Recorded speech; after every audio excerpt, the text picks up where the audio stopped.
Chapter 71 to 72. Rimmeru's Pav. The Walpurgis banquet continued. Since I had taken care of the reason for me convening it, Guy took over. Personally, I'd be happy to adjourn this session here, but an opportunity like this doesn't come along every day. Does anyone have something they'd like to say to the other demon lords? May I? This is not so much a suggestion as a request, though. Frey said. Certainly, go ahead. Frey nodded at Guy. Starting today, I've decided to serve Milam. I therefore relinquish my status as a demon lord. What? It wasn't an exaggeration to say that some of the demon lords were surprised. Milam was the most shocked. Well, this is rather sudden. Milam abruptly stood from her seat. Wait, Frey, this is the first I've heard of this. Yes, because I didn't tell you. Frey resolutely stated. Well, I have several reasons. But the top reason is that I believe I'm too weak to be a demon lord. Watching the battle, no one-sided beatdown convinced me of that. But Frey, Dagruel interrupted. Aren't high-speed aerial battles your specialty? I see no reason to depreciate yourself like this. If I were fighting someone in the air, I would have the advantage, but today I learned that simply having the advantage is not always enough. Frey paused as she glanced at every demon lord before her gaze landed on me. And, Milam, you can't just continue to make selfish demands forever, right? Shouldn't you start thinking about how to manage your own domain? Well, will you accept my proposal? Milam stuttered. But, it's not my style to have people under my rule. I'm not sure that's, well. Wait a minute, Carrion interrupted. If that's what we're talking about, there's something I'd like to say, too. I also fought Milam one-on-one and lost. So I believe I should submit to her completely. On that note, I'm your subordinate as of today. I'm counting on ya, boss. He wasn't asking for a feedback. Wait a minute, Carrion. I only fought you because I was being controlled. I don't know a thing about it. Not a thing. I don't think that excuse is going to work, Milam. I could see the other demon lords rolling their eyes at her. Don't play dumb. You said yourself, you really thought I could be controlled with a thing like this. We all heard you clearly. It means you were willingly and happily tormenting me. Well, I don't care about that muscle brain, but you will accept me, won't you, Milam?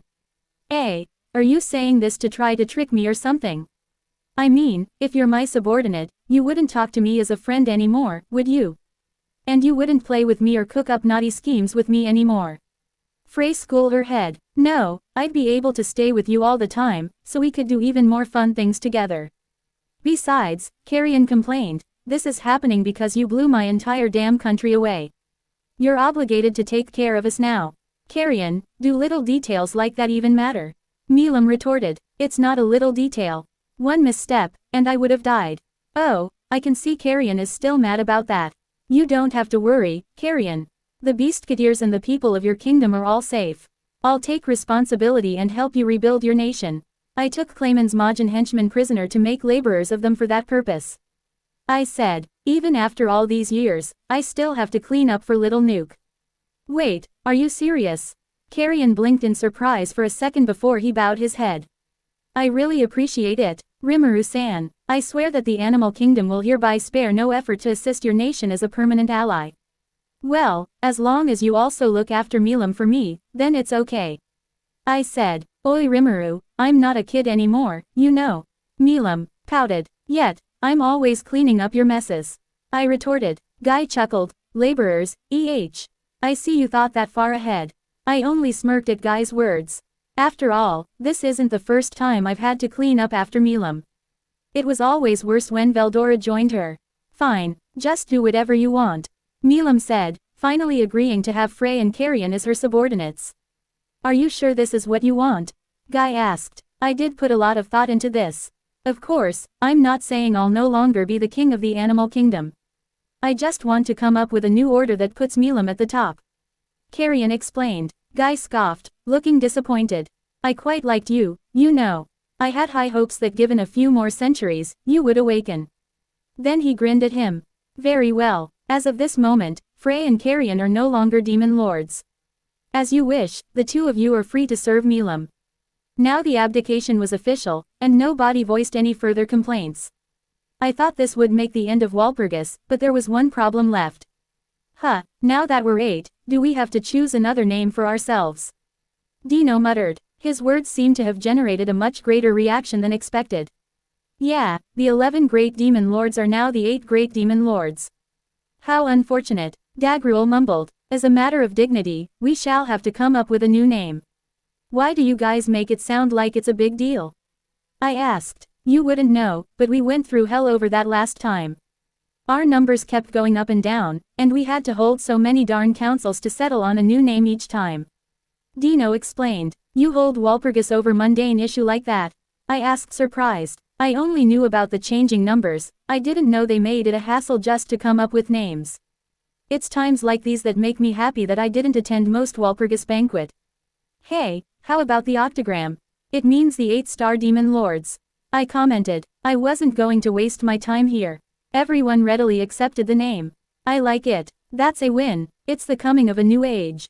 I knew Rimuru could it, after all he named my Beretta. Wow, that was quick. Why did we put ourselves through so much hell last time? Complained Dino. Now we were called the Octagram. Demon, the Lord of Darkness, Guy Crimson.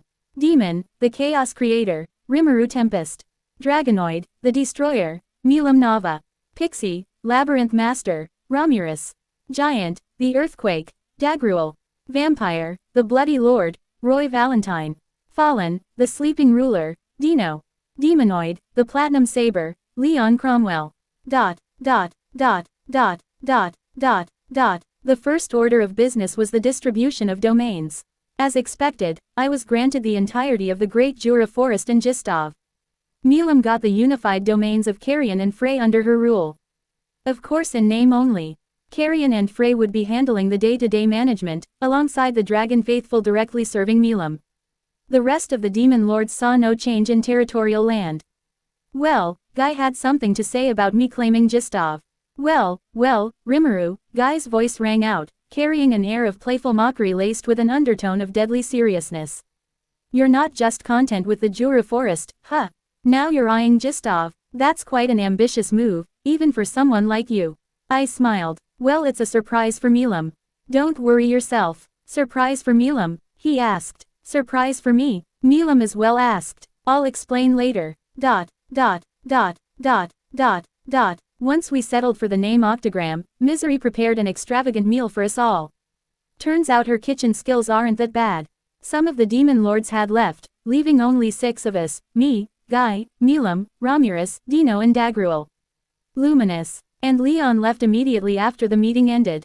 Before Luminous left, I had a word with her. Flashback. With the Walpurgis banquet coming to an end, I watched as Leon and Luminous prepared to leave. Leon left quickly, but my eyes remained fixed on Luminous. Even now, she maintained her guise as a maid, no doubt to conceal her identity as a true demon lord from the younger ones.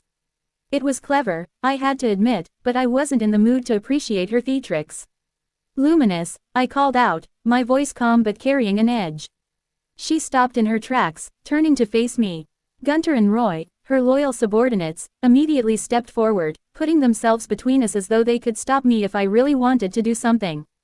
It was almost amusing. Stand down, she commanded them, her tone sharp yet composed. Without hesitation, they obeyed, stepping aside. I walked up to her, ignoring the two entirely. I could feel their tension, their desire to act, but it was irrelevant. My focus was on Luminous.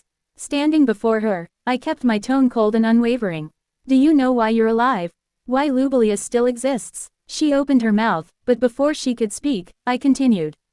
You and your nation are still standing for 2 reasons. First, because of your relationship with Chloe. Second, because you helped Guy keep the humans in check. That's all. I paused for a moment, letting the weight of my words sink in before pressing on. That is why I will pardon you and your people for what happened to Tempest this time. But let me make one thing very clear, your doctrines regarding monsters. Fix them, because if anything like this happens again, I let my aura flare slightly, the oppressive weight of it making the air feel heavy. I won't be holding back. Do you understand? Luminous stood there, her expression unreadable, but I could feel it, the crack in her composure, the fear she was trying to suppress. She nodded silently, unable to find the words to respond under the pressure.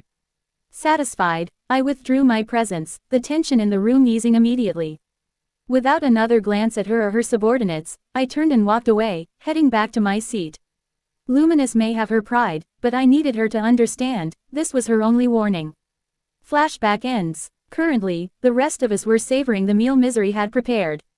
The air was noticeably lighter with the others gone, the tension of the meeting having dissipated, replaced by an almost casual camaraderie. I even decided to offer all of them some of Tempest's world-famous brandy, distilled from our own wine. Not bad. Whoa, this is actually really good. Hack, cough, cough, cough. Man, that's got some bite. It was maybe a bit too much alcohol for Dino to handle, but everyone else enjoyed it. Guy leaned back in his chair, a goblet in hand, his crimson eyes gleaming with curiosity. Rimuru, he called, turning to face me. What do you plan on doing with Gistov now that it's under your control? I set my glass down, meeting his gaze. My reason for taking Gistov was because of the Chaos Dragon sealed there, I said calmly. I plan to resurrect it, as a gift for Milam. The room stilled. Even Dino, who had been lazily lounging in his seat, perked up at my words. All eyes turned to me, but none more intently than Milam's. Her blue eyes sparkled with sudden, overwhelming excitement as she leaned forward, practically vibrating with energy. Really? She exclaimed, her voice filled with hope. You can resurrect my friend.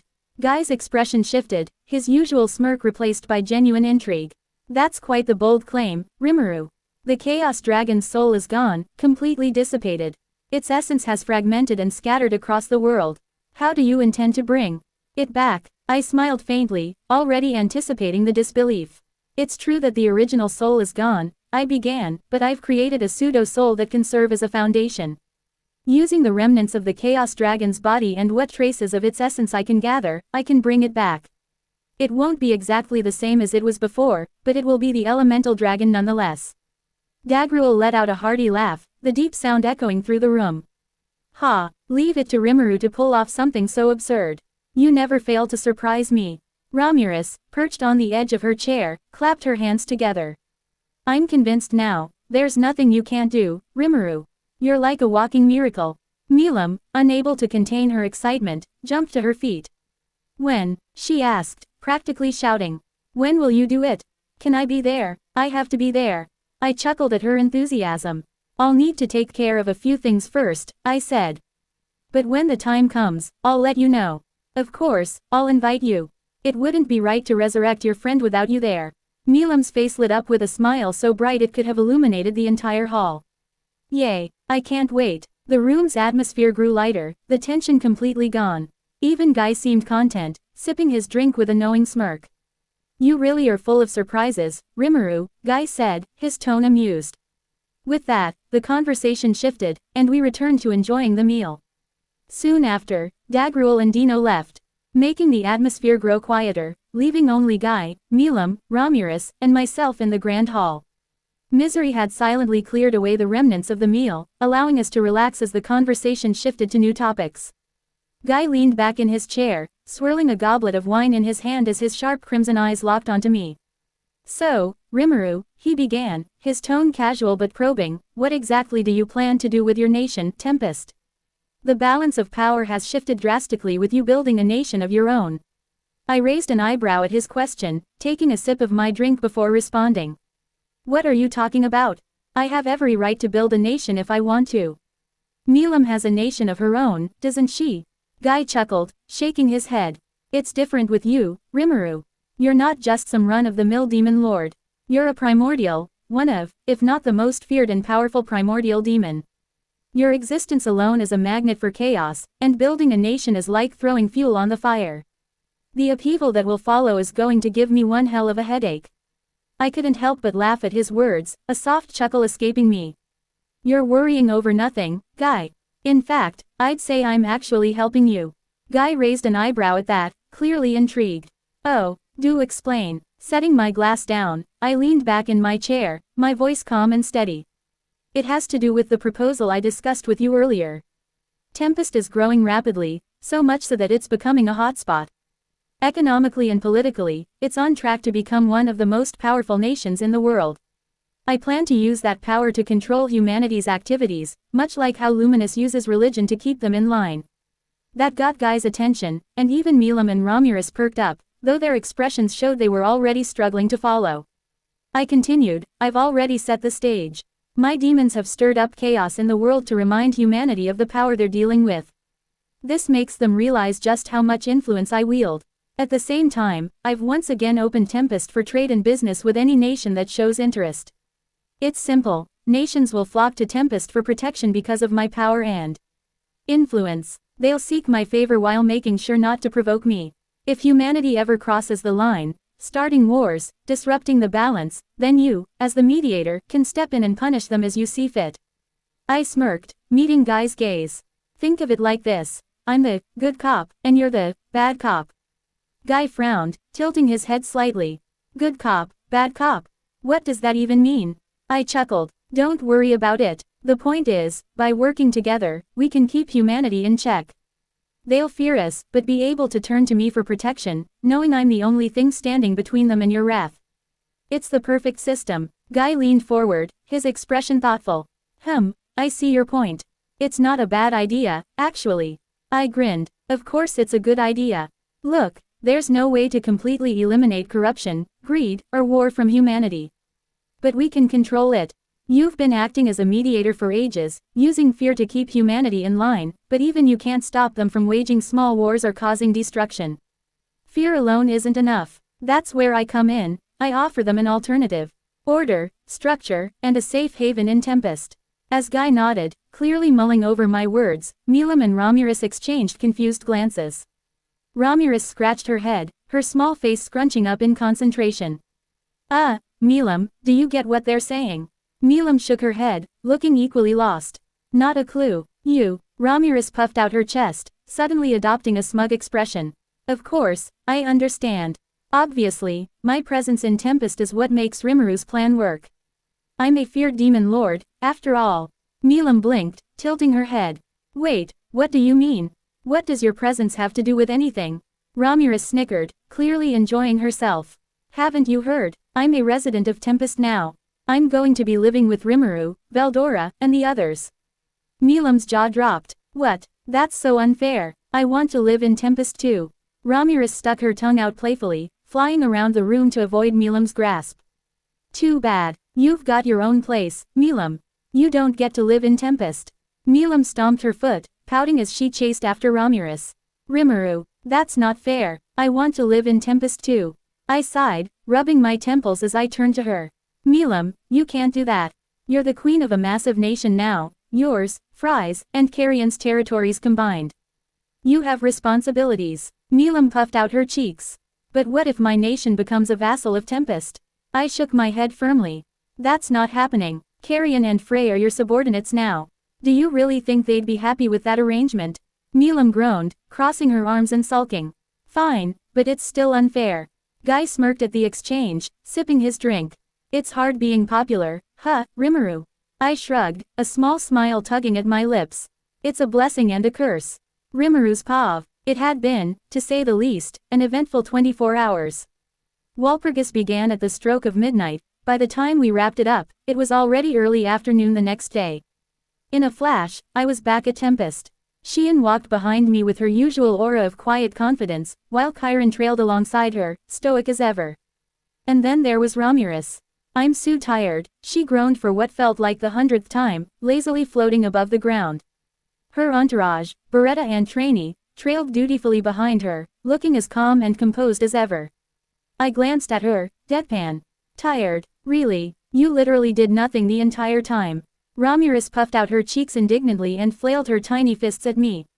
How dare you? Do you know how much energy it takes to maintain my sparkling personality? Sparkling personality, I repeated with a sigh.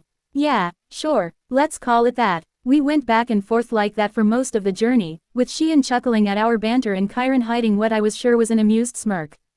By the time we approached Tempest, I could already feel the warmth of home settling into my core. The town came into view, and as we neared, the sight of Rigard and Veldora standing with a group of patrolling soldiers and citizens greeted us. The moment we stepped closer, they all dropped to one knee, forming a respectful path for us to walk through. Lord Rimuru, welcome back, Rigard's voice boomed, his face lighting up with relief and pride. Veldora, of course, was less formal. He burst out laughing, slapping his hands against his sides. Ha ha ha, Rimuru, my friend, you've returned. I trust you crushed that pathetic claimant into dust, I couldn't help but smile. Of course, not only that, but I got some useful intel about who was pulling Clayman's strings. Veldora grinned, nodding approvingly. As expected of my best friend. You've truly outdone yourself. His energy was infectious, and the citizens around us were visibly energized by his booming confidence. I exchanged a few more words with Veldora and Rigard before we made our way into the heart of Tempest. The first thing I did was hit the hot springs. After the chaos of Walpurgis, I needed to soak, unwind, and clear my head. The steam and hot water worked wonders, melting away the tension from the past few days. I let out a long, contented sigh, thinking to myself how much I'd missed this kind of peace. But, of course, peace never lasted long. Once I was done relaxing, I made my way to the office, where a group of familiar faces awaited. Veldora was lounging in one of the chairs, looking as casual and overconfident as ever. Ramirez was perched on the edge of my desk, swinging her legs and munching on some sweets Sheehan must have brought her. Sheehan stood nearby, radiating her usual mix of elegance and intimidation, while Chiron stood at his post with quiet composure. Beretta was standing protectively near Ramirez, and Trainee exuded her usual calming presence as she stood off to the side. I took my seat at the head of the table and quickly noticed the absences. Diablo was still away. He was handling Falmouth and had plans to visit the underworld to recruit some demons. Benamaru and his team hadn't returned yet either, so there wasn't much point in a full debriefing. Well, I began, leaning back in my chair. I suppose I should bring you up to speed on what happened at Walpurgis. My words directed to Veldora. He nodded. I kept the explanation brief, detailing how things played out with Clayman, and the intel I'd uncovered about the real mastermind behind the scenes. Veldora, as expected, interrupted frequently with his dramatic exclamations, and Ramirez threw in the occasional snarky comment. Still, everyone else listened intently, their expressions growing more serious as I delved into the details. Once I was done, I turned my attention to the real reason we'd gathered. Now, let's talk about this labyrinth of yours, Ramirez. Ramirez perked up immediately, her earlier fatigue forgotten. Oh, you're gonna love it. It's going to be the most amazing labyrinth ever. I raised an eyebrow. Okay, the thing is, I want you to help me make an underground labyrinth, a dungeon basically. Veldora's face lit up. Rimuru. Could you be planning too? It seemed Veldora knew where I was going with this. Yes, I replied. We'll let monsters loose in it and send adventurers inside. That should attract some visitors every day. It can also serve as a training ground for our soldiers. I also plan to put a stall close to there that'll sell potions, too. And with Ramirez running the dungeon there, I bet a bar where adventurers can grab a drink on their way home would be a hit. That's brilliant. I would also like to partake in this wonderful project. Veldora roared gleefully. Run it. Me? Ramirez asked. Yes. We'll make profits off of adventurers while you and your crew get a home and a job. You'll also earn a bit of money. Really? Then does that mean, maybe, just maybe, I won't be an unemployed, shut-in anymore? Ramirez's eyes sparkled. How wonderful, Lady Ramirez. Trainee cheered. When you say you'll pay me, do you really mean it? I do. I won't know how profitable it'll be until we get it running, though. How about I pay you 20% of the profits, after subtracting necessary expenses? About how much are we talking here? Well, if my assumptions are correct, your share would come to about 2 gold coins. What? Why? You'll pay me that much? That's only a guess, though. We don't know if it'll be a success. It's meaningless if nobody shows up, after all. This means I can get my hands on a veritable fortune. They won't mock me for being a broke, unemployed demon lord anymore. Ramirez's sheer enthusiasm for the offer made me wonder just how much often she had been picked on in the past. Calling Ramirez back from her mental head trip, we continued our discussion about the construction of the labyrinth. I leaned back in my chair as I glanced at the map of the city sprawled out before them. I pointed at the western gate. I was thinking of placing the labyrinth here, just outside the city walls. I began, tracing the edge of the gate with his finger. The space within the city is already cramped. The Beastmen refugees are using most of it, so there's no way we can build anything that large without moving them. And honestly, I'm not comfortable uprooting them after everything they've been through. Ramirez, sitting cross-legged on the table like it was her personal throne, said as a matter of fact. How about we just move them into my labyrinth? I could transplant the entire layout of that area inside it. The room fell silent for a moment as I processed her words. I blinked, leaning forward as if I hadn't heard her correctly. Wait, what? You can what? Veldora sat up straighter, his golden eyes narrowing in surprise. Romulus, you're saying you can transport living beings into your labyrinth? Along with their belongings? I can't move living things without permission. They'd need to willingly go in there for me. But anything inanimate or unconscious, I can whisk it all right over, no problem. Romulus sounded proud of herself, as she should. Pressing her for more details, I learned that this was Mazecraft, one of Ramorez's intrinsic skills. As the name suggests, it basically made Romulus the supreme god of any labyrinth she creates. It worked over astonishing distances as well, even affecting people and things near the maze entrance. Although it was a crazy power, it did have weaknesses. Wow, I mean, honestly, I thought as you were right now, you had zero ability to defend yourself in battle. I said honestly. Sheesh, you're so mean, Rimuru. Come on, tell us what else you can do with it. I already know that there was no strict floor limit, but realistically speaking, she could max them out at around 100. Romulus went on to explain how it took approximately 1 hour to complete one floor.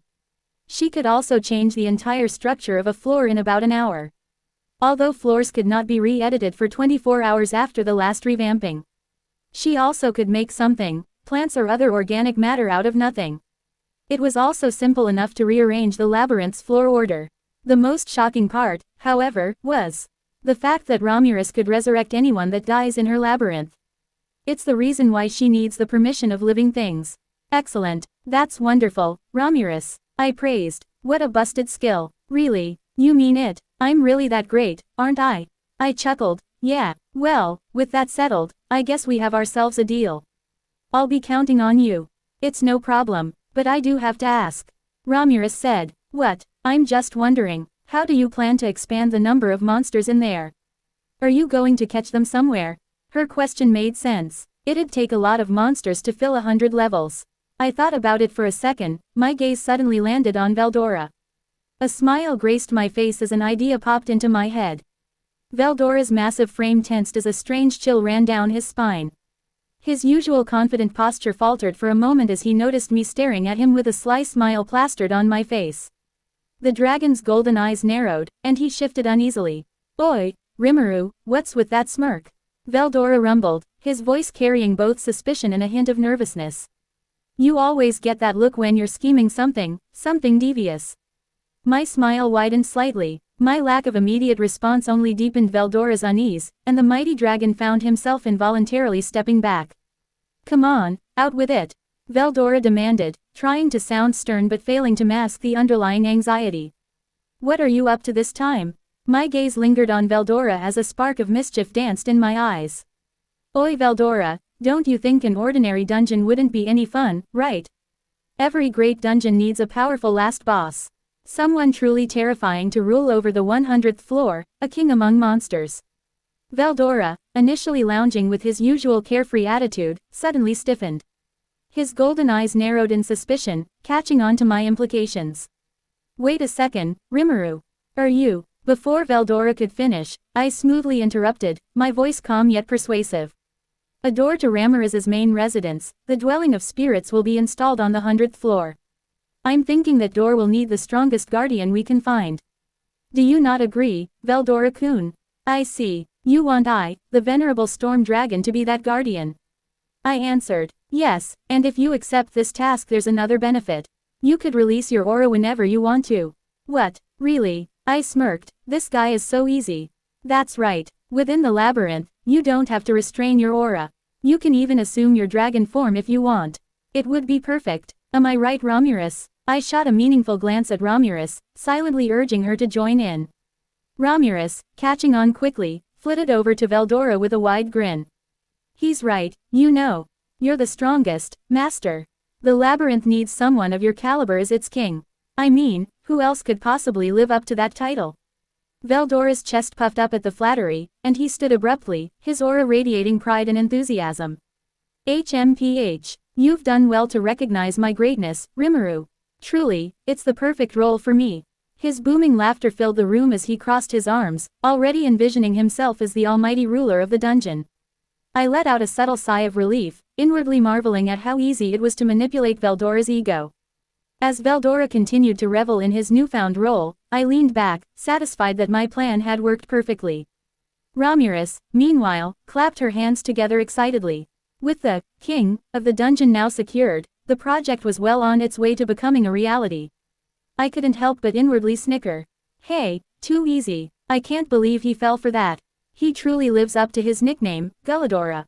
I glanced at Veldora, who was now dramatically gesturing as he declared how he would bring glory to the labyrinth with his might. Indeed, the dungeon will thrive under my rule. Veldora boomed, puffing out his chest. Challengers will tremble before the mighty storm dragon. My aura alone will leave them quaking. Yeah, and your aura will conveniently power the entire labyrinth. I thought, the corners of my mouth twitching in amusement. A perfect magical battery, and he doesn't even realize it. The discussion continued, quickly turning into a brainstorming session as we discussed the traps and whatnot to add to each floor. Ramirez was passionate, to say the least, and while her ideas were chaotic, they had potential. The others chimed in with suggestions, trying to balance her wild imagination with practicality. To be continued.